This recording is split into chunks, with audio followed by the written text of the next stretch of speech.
Olá, crianças do terceiro ano, tudo bem com vocês? Prontos para mais uma aula do ensino religioso?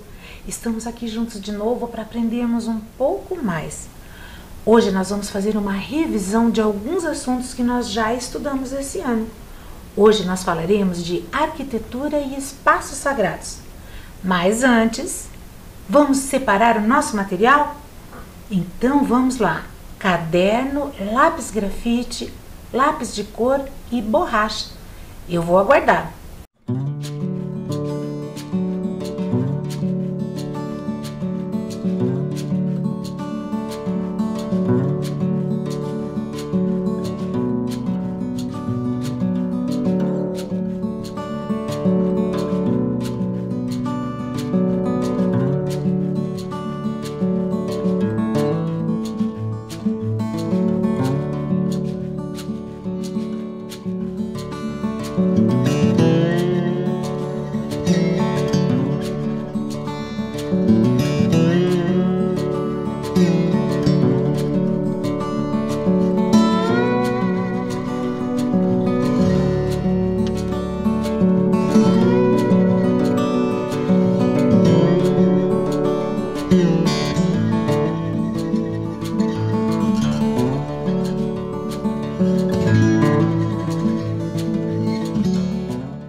E agora, com muito capricho, vamos anotar os dados de hoje.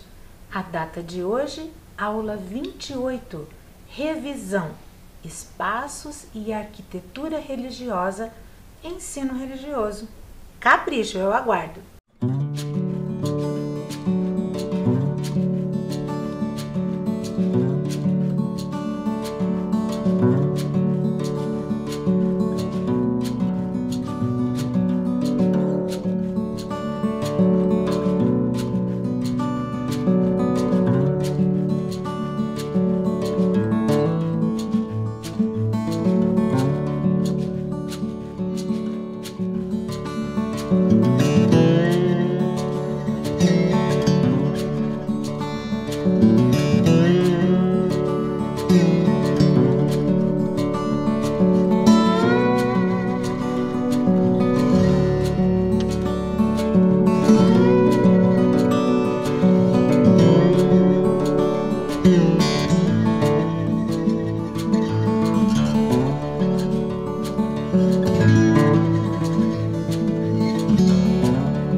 Vamos lembrar então um pouquinho do que nós estudamos na aula passada. Vejam lá na telinha. Essa primeira imagem traz uma história, a história de Bruna, que encontra na cultura da sua avó a curiosa galinha d'Angola e ela recebe no seu aniversário um animal desse. Assim ela nunca mais se sentiu sozinha. É uma história recheada de cultura africana. Na segunda imagem, aparece o animal sagrado que nós estudamos. Nós conhecemos uma história que explica por que ele é sagrado. É uma história que diz que ele ajudou um velho maltrapilho sem saber que ele era, na verdade, o Batalá.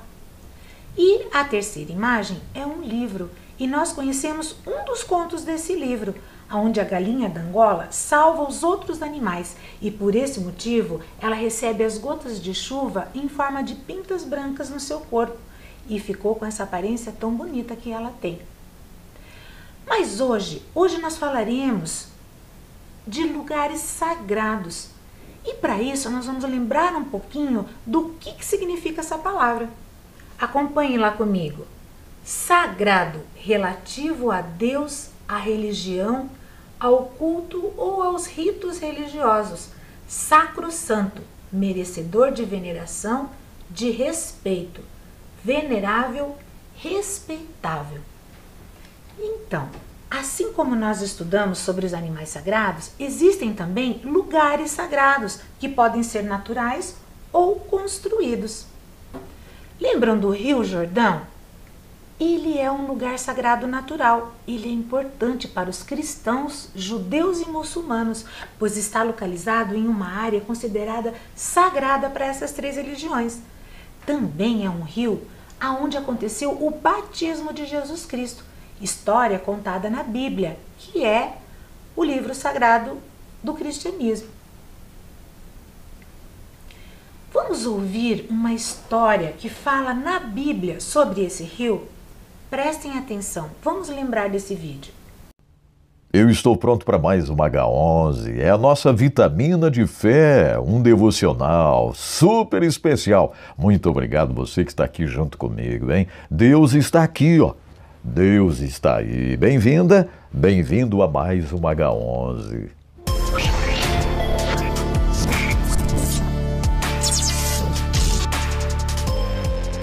Vamos continuar. Josué, isso mesmo, quantas preciosidades, hein? Quantas coisas incríveis. Hoje a lição virá de dentro de parênteses. É isso mesmo. Se você observar, aí na sua Bíblia, no verso 15 do capítulo 3 de Josué, haverá um parênteses. E dentro desse parênteses diz assim, ó, porque o Jordão transbordava sobre todas as suas ribanceiras, todos os dias da cega. Ou seja, o Jordão estava cheio. O Jordão estava cheio. Quem gosta de ver um rio transbordando, cheio, sempre, isso aí é sinônimo de perigo, hein? É sinônimo de alagamento. É sinônimo de preocupação. O Jordão estava cheio. Por isso esse parênteses, o Jordão transbordava. Mas era exatamente naquele ponto, no ponto do transbordamento, no ponto da cheia.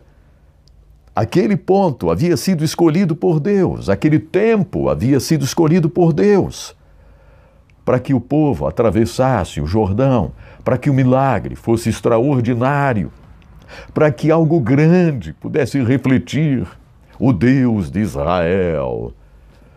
Finalmente, Josué chega com os sacerdotes, Josué chega com o povo à beira do Jordão, cheio, e Deus diz que os sacerdotes coloquem os pés na água, que molhem os pés, ali com a arca da aliança, e algo grande vai acontecer. As águas vão parar lá em cima, haverá uma parede de água, e o povo vai atravessar o Jordão. Chegou a hora, Josué. Que coisa maravilhosa, né?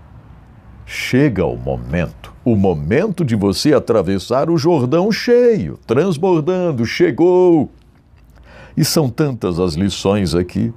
Pararam-se as águas que vinham de cima, levantaram-se num montão muito longe da cidade de Adã, que está da banda de Sartã. E as águas que desciam ao mar nas Campinas, que é o mar salgado, faltavam de todo e separaram-se. Então passou o povo de fronte de Jericó. Oh, meu Deus! Os sacerdotes que estavam levando a arca do concerto pararam firmes em seco no meio do Jordão.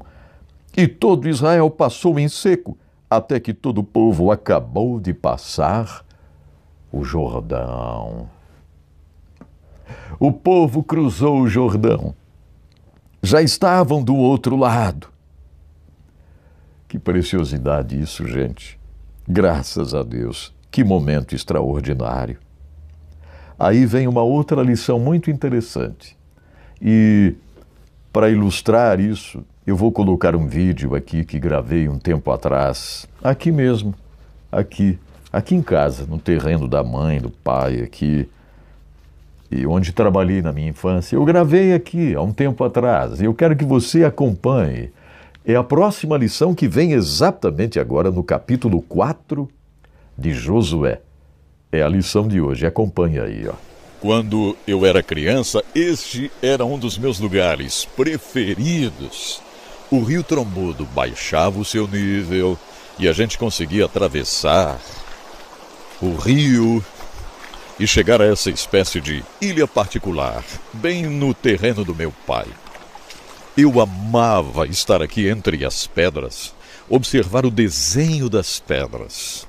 E como criança já conhecia algumas histórias da Bíblia e muitas vezes lembrava da história de Josué, os sacerdotes e o povo, quando, por um milagre, o rio Jordão baixou o nível e eles atravessaram o rio. Mas bem no meio do rio, Deus diz: Josué, pare tudo o que está fazendo, você vai construir um altar com 12 pedras para que as gerações futuras saibam que eu estive aqui. Para que as gerações futuras entendam que eu coloquei a minha mão aqui. Fiz um grande milagre aqui. Que coisa tremenda! Isso está na Bíblia como um alerta para você e para mim. Que marco nós estamos deixando na nossa caminhada? Será que é um marco de confiança estabelecida em Deus? Será que é um marco de conquistas pela fé? Ou será que estamos deixando um marco de falta de fé, falta de visão? Tem tanta gente por aí com falta de fé. Tem tanta gente por aí reclamando de tudo e de todos. E não deixam um marco de fé. Deus nos chama para crermos nele. Eu quero erguer um altar bem no meio da minha passagem por esta terra, para que fique para sempre como um marco de que na minha vida Deus colocou a sua mão. Um marco de que na minha vida Deus abriu o mar, Deus abriu rios, Deus colocou passagens, Deus fez pontes na minha caminhada. Você é convidado para viver isso. Deus quer baixar o nível das águas para que você atravesse esse momento de dificuldades, para que você chegue lá e que isso fique como um marco, que as pessoas, primeiramente de sua família, possam olhar para você e dizer: que vida de excelência, que confiança em Deus. Isso eu quero para mim também, uma vida de fé. Fé em Deus. Vamos em frente, vamos! Vocês viram que o pastor falou do Rio Jordão como um rio sagrado para os cristãos? Então, ele também falou de um outro rio sagrado, sagrado para ele, porque era um rio que, quando ele era criança, ele frequentava e também se reunia com a sua família lá.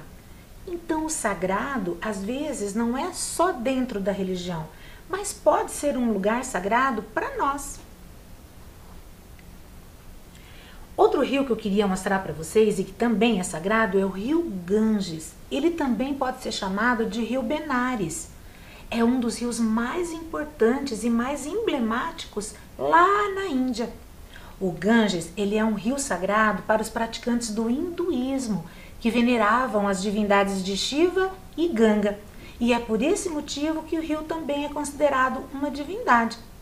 Para eles, lavar os pés na água do rio Ganges significa a purificação das almas.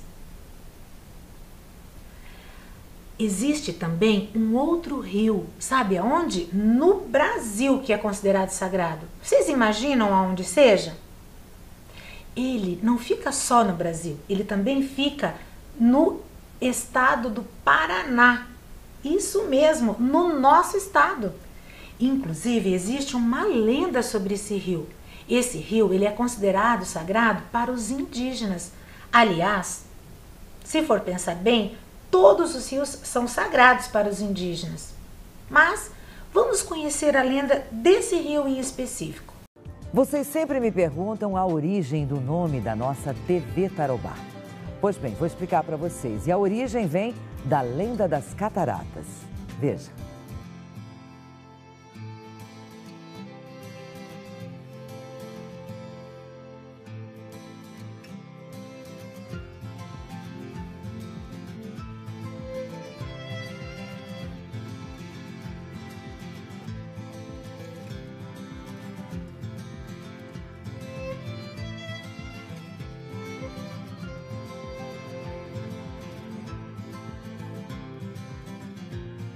O cenário é o Rio Iguaçu e essa é a lenda das cataratas. Há muitos anos, os habitantes eram os índios caigangues. Eles acreditavam que o mundo era governado por um deus em forma de serpente, chamado Maboi, filho de Tupã. O cacique da tribo tinha uma filha, linda, mas tão linda, que as águas do rio paravam quando a bela Naipi nelas mirava sua beleza.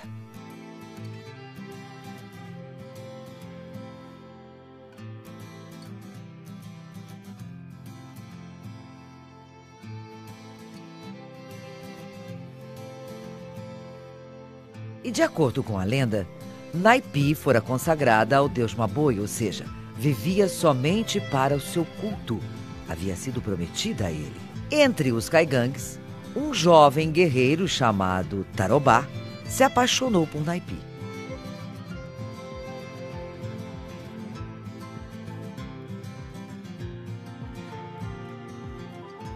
No dia da festa que consagraria a bela Índia, enquanto todos dançavam e bebiam, Tarobá aproveitou para fugir com Naipi pelo rio. Ah, mas quando Maboi percebeu a fuga, ficou furioso. Foi então que, com a força do seu corpo, produziu uma enorme fenda no rio, dando origem, então, a uma gigantesca catarata, hoje Cataratas do Iguaçu. Tarobá e Naipi caíram de uma altura enorme e desapareceram para sempre.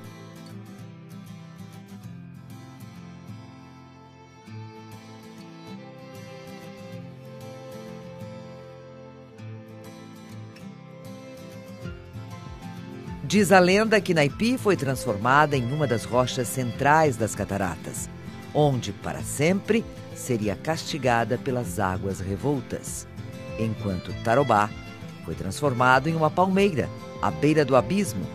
Debaixo dessa palmeira está a entrada de uma gruta, sob a garganta do diabo, onde o monstro vingativo vigia eternamente as suas vítimas. Essa é a lenda das cataratas.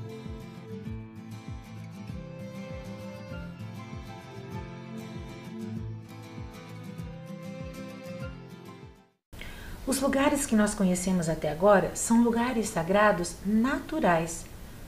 Os lugares sagrados construídos.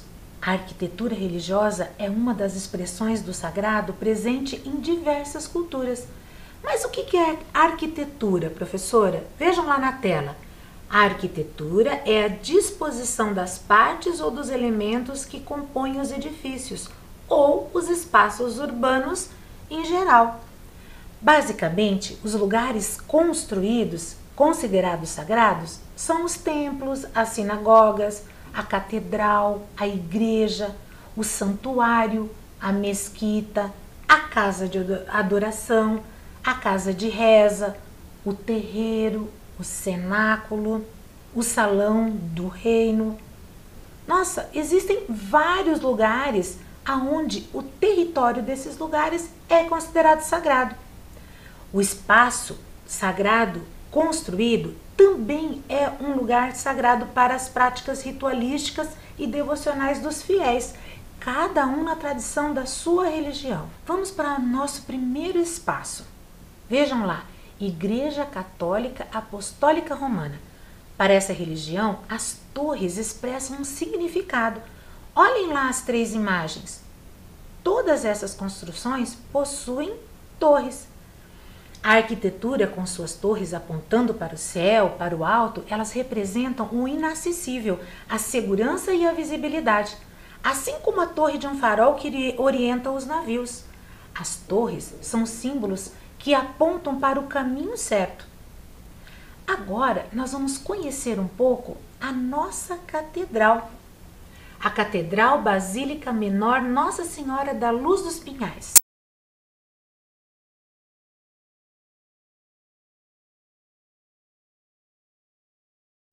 A Catedral Metropolitana de Curitiba é um prédio construído em 1893, em estilo neogótico. Para os padrões da época, prédio moderno, principalmente porque expressava os novos valores que começavam a chegar à cidade de Curitiba, os valores republicanos. Dentro deste prédio, existem algumas características próprias dele e que realmente vamos aos poucos conhecer nesse breve vídeo. Primeiro, os próprios vitrais desta catedral, eles contam a história da Sagrada Escritura a partir dos olhos da Virgem da Luz, Senhora da Luz, ou simplesmente Nossa Senhora Maria.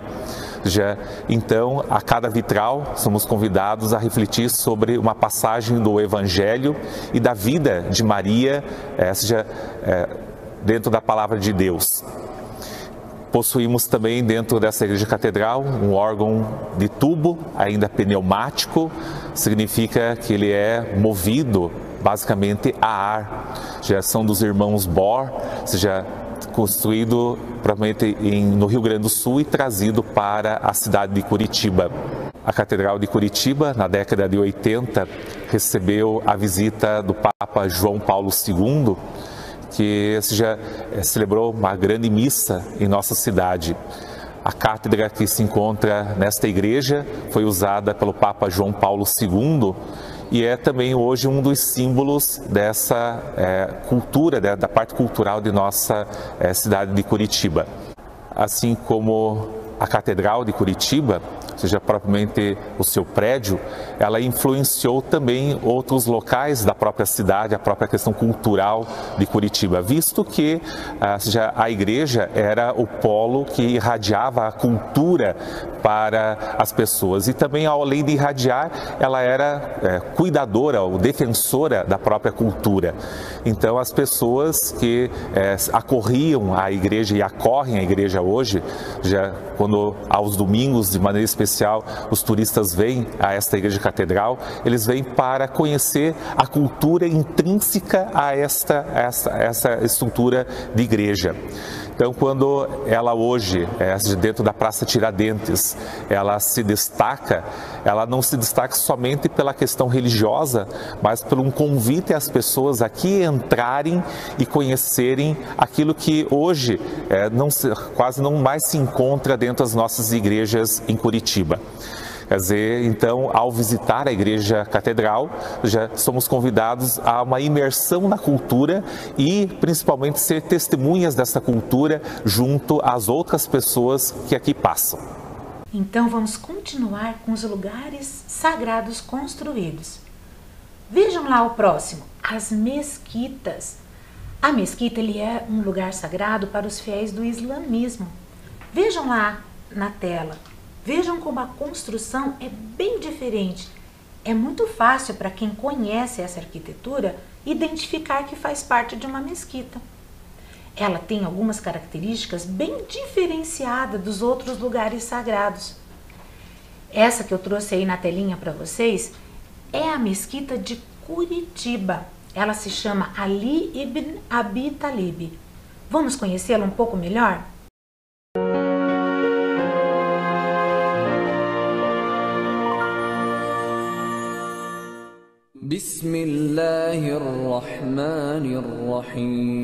A estrutura se assemelha das mesquitas construídas por todo o mundo, mas aqui as cores chamam a atenção. Quando o templo foi construído em 1972, a Embaixada do Irã doou os azulejos desenhados e pintados à mão. Simbologia, a incompreensão dos florais remetem ao abstrato, assim como entendem os islâmicos, Deus não pode ser definido. Arquitetura que revela ainda mais cultura. Os arcos de ferradura representam a unicidade, a crença em um Deus único. A meia-lua no alto da cúpula indica o calendário lunar seguido pelos islâmicos. E diferentemente dos católicos, as torres aqui não são ocupadas por sinos, mas são minaretes que no passado também eram usados para chamar os devotos à oração. É chamado de azan, nos países do Oriente Médio isso é muito usado. Antigamente se subia até ao alto dos minaretes e se chamava as pessoas para as orações. Hoje se colocam alto-falantes nas torres, né? E o chamamento é feito dentro da mesquita mesmo, né? Dentro do templo, mais cultura. Os tapetes foram importados do Irã. Os biombos usados para separar homens e mulheres durante a oração vieram da Índia. Mais florais e azulejos, alguns formando 28 dos 99 atributos de Deus descritos no Alcorão. Na cúpula, mais inscrições proféticas, a maioria escrita em árabe. O texto sagrado, o Alcorão, que foi revelado ao profeta Muhammad pelo anjo Gabriel, foi totalmente revelado nesse idioma, né? Então, para nós, ele é um idioma sagrado, né? Então, preservá-lo é fundamental, né? Hoje, em torno de 400 milhões de pessoas no mundo falam árabe na atualidade. E mais um detalhe, esta é uma das poucas mesquitas no mundo que une xiitas e sunitas. Em breve, ao lado da mesquita, será aberto um museu.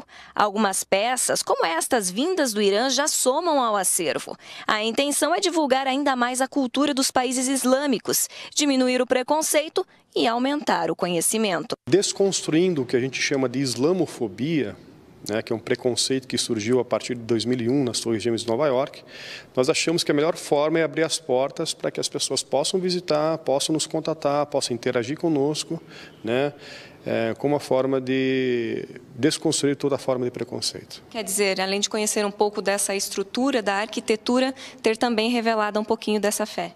Sim, exatamente, né? Uma religião que é tão grande em todo o mundo, que tem 1 bilhão e 700 milhões de seguidores, que propaga bons valores, né? Ela deve ser conhecida pelas pessoas, né? E, portanto, cabe à comunidade dar essa porta de acesso. Por meio dessa visita, ela pode interagir conosco e vai poder nos questionar sobre o que ela quiser. Então, essa interação para nós ela é muito positiva.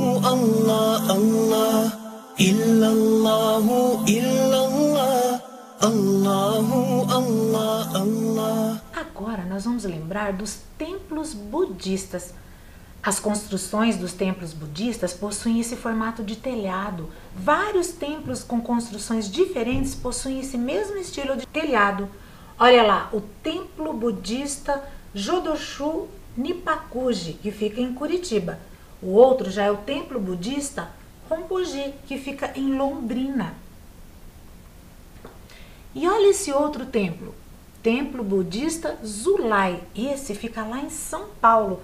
Vocês perceberam o telhado, como ele é muito impressionante e muito parecido em todas essas construções? Eles são muito grandes, eles possuem a metade do tamanho das construções desses templos. E os beirais, eles avançam e são bem longe, acabam servindo como uma cobertura para as varandas. Como eles são muito grandes, eles acabam escurecendo o interior desses locais. E assim dá essa característica bastante presente na religião oriental, que é esse ar de mistério, esse ar de paz. Dentro do templo, normalmente tem uma única sala central e dela pode ser que se divida em alguns corredores chamados de moiá, que vão para lugares menores. Agora nós vamos ver o terreiro. Esse espaço sagrado da matriz africana, nessa foto, se trata do terreiro de Umbanda Pai Bento de Angola, que fica em Curitiba.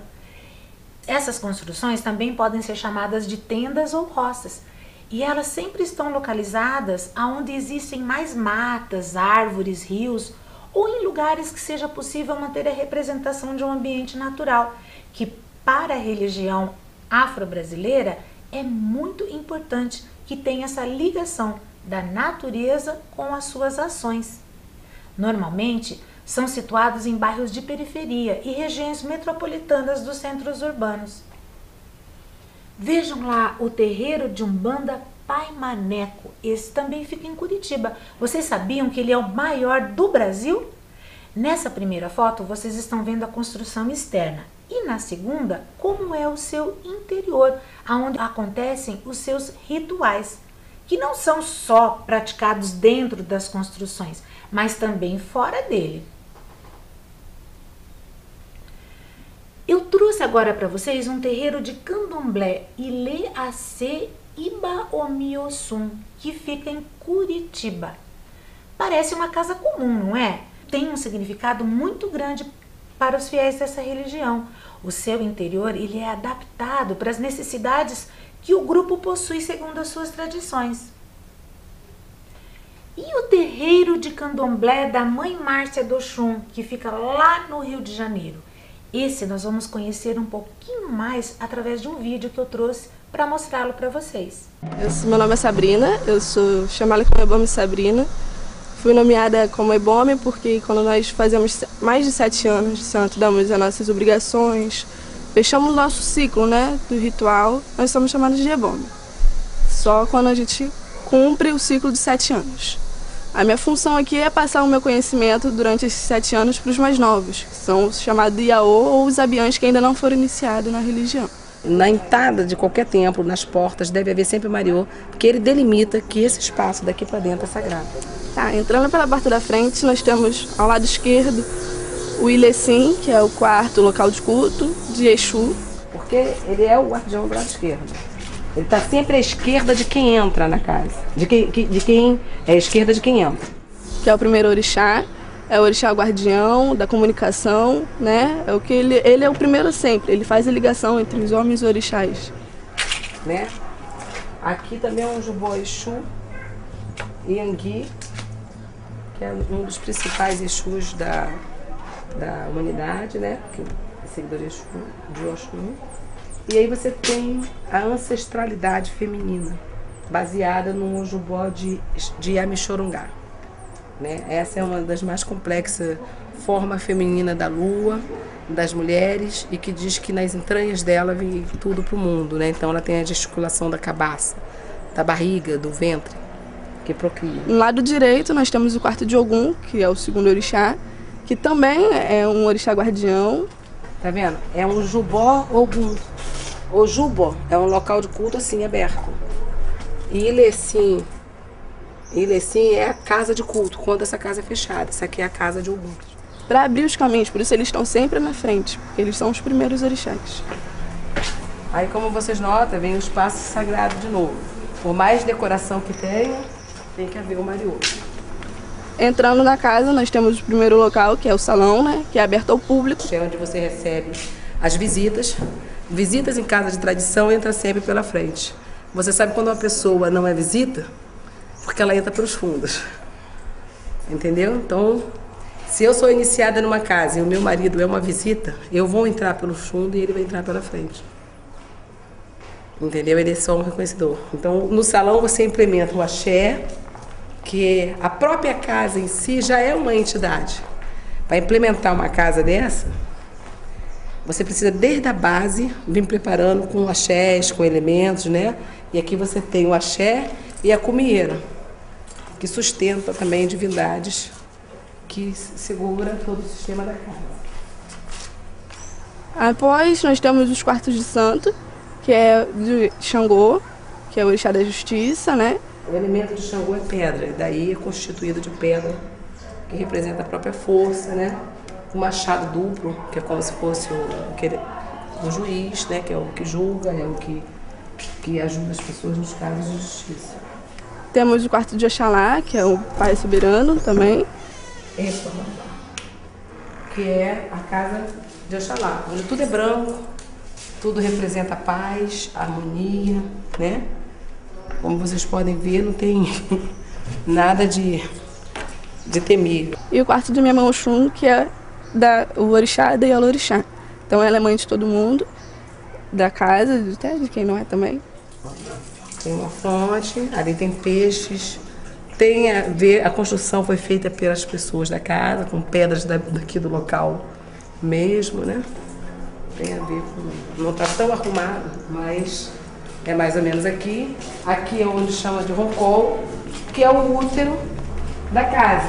Esse é o único espaço que o visitante realmente não entra, que é onde se inicia as pessoas. Onde é o segredo mesmo, que nunca é aberto a ninguém, é só para quem é iniciado na casa, que é o local onde tudo acontece, onde a pessoa se prepara, passa o tempo que tem que passar lá para se preparar para poder ser um IAU, uma pessoa iniciada na casa. Né? Isso é como se fosse um útero. Aqui as pessoas ficam recolhidas, em meditação, para se iniciar. Então, esse espaço só adentra quem é realmente adepto da religião. Depois nós temos a cozinha, onde é preparado os axés, que são as comidas dos orixás, que axé tem vários significados, né?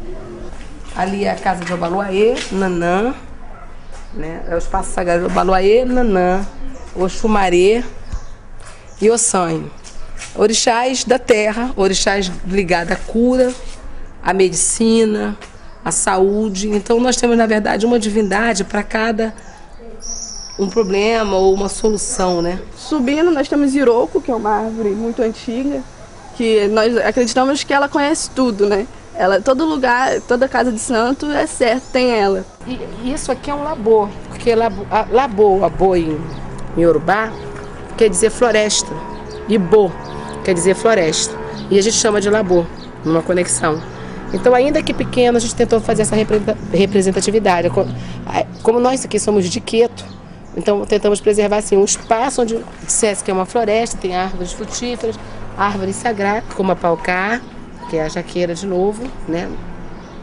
Esse espaço aqui é de Oxóssi. Nós temos o quarto de Yansan, né? Que é dos ventos, dos raios. É uma guerreira, que nós também temos muita fé nela. E o quarto de Oxóssi também, que é onde eu estava falando, que fica no Labô mesmo. Então ele era aquele caçador que trazia para a sua tribo a grande caça de alimentação para o seu povo. Mas não o desnecessário, sacrificar bichos e jogar por aí, isso não é um costume do Candomblé. Agora nós temos bastante espaços legais, né? Porque antes não tínhamos. Mas essa mãe Márcia ter acreditado que ia conseguir crescer, chegar onde chegamos, eu estou satisfeita desde que era pequenininho, né? Mas agora a gente fica mais satisfeito ainda porque cabe muito mais pessoas que também precisam, às vezes, né, de um lugar em quem acreditar, em quem confiar e tudo mais. Tá? Aqui é um fogão de lenha, né? Funciona para... Um é para fazer cerâmica e o outro para cozinhar as comidas de rituais, né? Para tentar trazer, né, de volta. Aqui tem várias árvores, né, medicinais. Ali tem um pé de dendezeira, essa aqui é outra árvore rala, que é uma gameleira, né? A gente tentou dentro dos passos, pelo menos guardar as que são mais difíceis, né? Essa aqui é uma gameleira, que ele faz as gamelas de Xangô e tem todo um ritual. Lá é um dendezeiro, aquela palmeira lá, ó. É um dendezeiro. Tem outras aí, mas mais comuns no Brasil, né? Na verdade, no terreiro a gente sempre considera que ele é bem guardado, né? Então tem que ter... Vamos lembrar agora de uma outra matriz religiosa, a matriz indígena. Olhe lá as fotos. É uma Opã da aldeia Itaxim Paratimirim, Guarani Mbibiá, do Rio de Janeiro. Os espaços sagrados indígenas são construções normalmente construídas pela sua própria comunidade. São espaços abertos onde acontecem as reuniões, que normalmente são bem simples, sem cadeiras ou grandes decorações. Tudo o que acontece na comunidade indígena é discutido nessas reuniões, assim como as suas celebrações, os seus rituais, as suas festas. Uma outra Opã que eu trouxe para vocês é da aldeia urbana Cacané-Porã, que fica em Curitiba, lá no bairro Campo de Santana. Na primeira foto está aparecendo a Opã. E a segunda foto aparece de cima para vocês verem como que a comunidade se organiza. Normalmente a Opã fica lá no centro da região e em volta dela fica a construção das casas. E com essa construção nós finalizamos o nosso assunto de hoje. Vocês gostaram? Eu fiquei sabendo muita coisa que eu não sabia com essa pesquisa. Quantos lugares recheados de significados e que eu não sabia de todos eles. Vocês gostaram? Eu gostei muito. Então vamos para a nossa atividade do dia? Hoje nós vamos fazer uma atividade aonde vocês vão ter que descobrir algumas imagens. Descubra o nome do local sagrado. Eu trouxe essas imagens de alguns lugares que nós recordamos hoje, mas estão escondidas por algumas peças de um quebra-cabeça. Nós vamos fazer o contrário. Em vez de montar um quebra-cabeça, nós vamos desmontá-lo e assim nós vamos descobrir cada um dos lugares que eu trouxe. Vamos lá? Essa imagem que eu trouxe para vocês é um lugar sagrado aqui de Curitiba que nós vimos hoje. Vocês conseguem identificar só com esses pedacinhos que aparecem?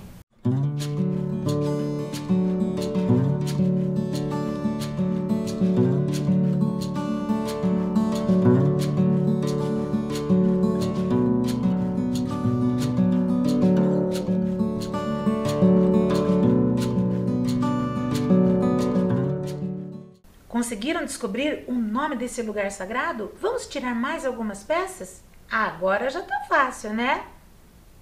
Isso mesmo! Quem falou Catedral Basílica Menor Nossa Senhora da Luz dos Pinhais, acertou! Vamos para o próximo?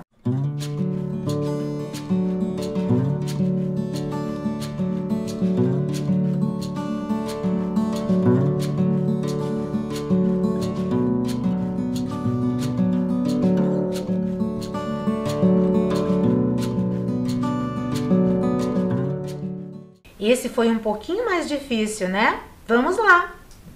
Tiramos mais uma peça. Esse já deu dicas. Mais uma.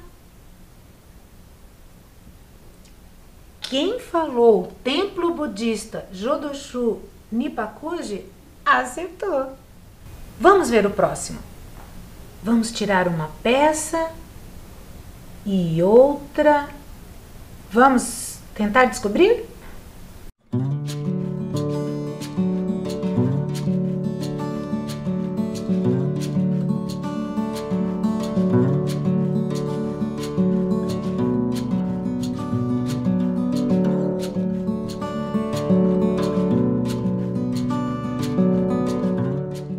Esse lugar sagrado trata-se de um rio também.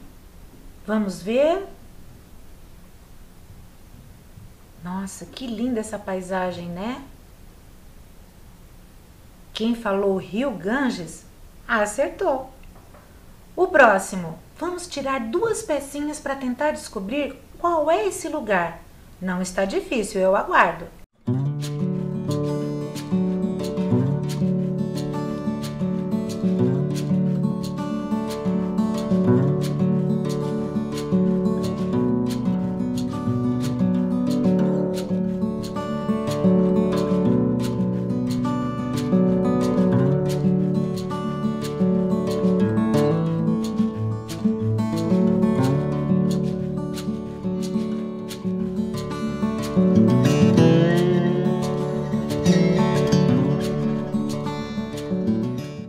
Esse é um lugar sagrado construído aqui de Curitiba. Quem conhece foi fácil de identificar. Quem falou Mesquita Imam Ali Ibn Abi Talib acertou. Vamos para a próxima? Essa próxima vamos tirar mais duas pecinhas e vai ficar fácil descobrir qual é. Eu aguardo.